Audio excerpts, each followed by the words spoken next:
जिंदगी सोहनी है शिकवे की करिए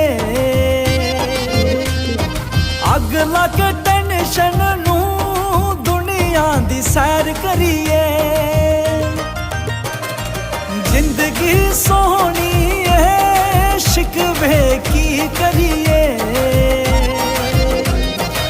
अग ला के टेंशन नू दुनिया दी सैर करिए।